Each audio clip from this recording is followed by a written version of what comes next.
तो बच्चों, आज हम लोग वीतान पुस्तक से दूसरा पाठ जूझ पढ़ने जा रहे हैं, जिसको लिखा है आनंद यादव ने। तो आइए अब देखते हैं जूझ।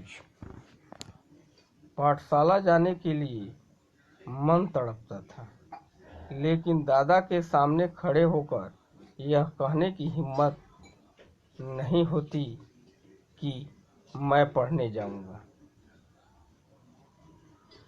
डर लगता था कि हड्डी पसली एक कर देगा, इसलिए मैं इस ताक में रहता कि कोई दादा को समझा दे। मुझे इसका विश्वास था कि जन्म भर खेत में काम करते रहने पर भी हाथ में कुछ नहीं लगेगा। जो बाबा के समय था वह दादा के समय नहीं रहा। यह खेती हमें गड्ढे में धकेल रही है। पढ़ जाऊंगा तो नौकरी लग जाएगी, 4 पैसे हाथ में रहेंगे, विठोबा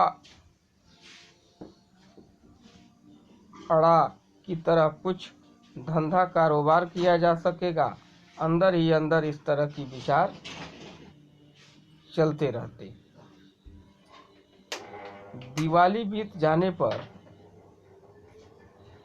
महीने भर ईंख पेरने का कोल्हू चलाना होता। कोल्हू जरा जल्दी शुरू किया तो दादा की समझ से ईंख की अच्छी खासी कीमत मिल जाती। यह उसकी समझ कुछ हद तक सही थी। जब चारों ओर कोल्हू चलने लगते तो बाजार में गुड़ की बहुतायत हो जाती थी। यानी पहले कोल्हू चलाया जाएगा तो गुड़ जो जाएगा अकेले जाएगा, उसका भाव मिलेगा। कुछ देर से चलेगा तो चारों तरफ कोल्हू चलना शुरू होगा और बाजार में ज़्यादा मात्रा में गुड़ पहुंच जाती तो भाव नीचे उतर आती। उस समय नवंबर 1 और नवंबर 2 उस समय नंबर 1 और नंबर 2 का गुड़ बहुत आता। हमारे जैसे खेतों में बनाए गए नंबर 3 के गुड़ को कौन पूछता। बाकी के किसान दूसरे ढंग से विचार करते थे। उनका मत था कि यदि ईंख को कुछ और दिन खेत में खड़ी रहने दी जाए तो गुड़ जरा ज़्यादा निकलता है। देर तक खड़ी रहने वाली ईंख के रस में पानी की मात्रा कम होती है और रस गाढ़ा हो जाता है, जिसके कारण ज़्यादा गुड़ निकलता है। लेकिन दादा की समझ से गुड़ ज़्यादा निकलने की अपेक्षा भाव ज़्यादा मिलना चाहिए। इसलिए सारे गांव भर में हमारा कोल्हू सबसे पहले शुरू होता था। यानी इनका जो कोल्हू था वह सबसे पहले चलता था। इसी कारण वह इस वर्ष भी शुरू हुआ। हम उसमें जल्दी निपट गए, आगे के काम में लग गए। यानी ईंख की अपनी पेराई कर लिया और वह काम जल्दी समाप्त हो गया और आगे के कार्यों में ये लोग लग गए। सभी जन धूप में लेटे हुए थे।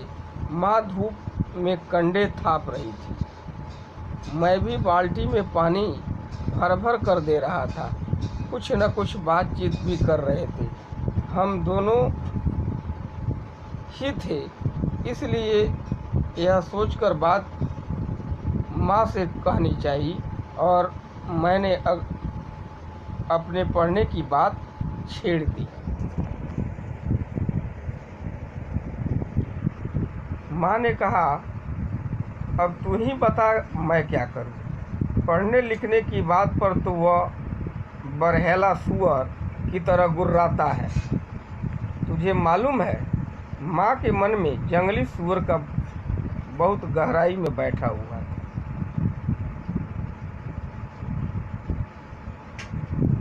अब मज्जा खेती के सभी काम बीत गए हैं। मेरे लिए अब कुछ तो करना नहीं रह गया है। इसलिए मैं कहता हूँ, तू दत्ता जी राव सरकार से मेरे पढ़ने के बारे में कह। आज ही रात को उनके यहाँ चलेंगे, मैं चलूँगा तेरे साथ। तू उन्हें सब कुछ समझाकर बता दे तो वे दादा को ठीक तरह से समझा सकेंगे। ठीक है, चलेंगे। माँ ने हाँ तो की, लेकिन अंदर से माँ के स्वर में उदासी थी। मुझे भी मालूम था कि इतना करने पर भी कोई लाभ नहीं होगा, लेकिन वह मेरे मन रखने के लिए जाने को तैयार हो गई। मेरी तड़पन वह समझती थी।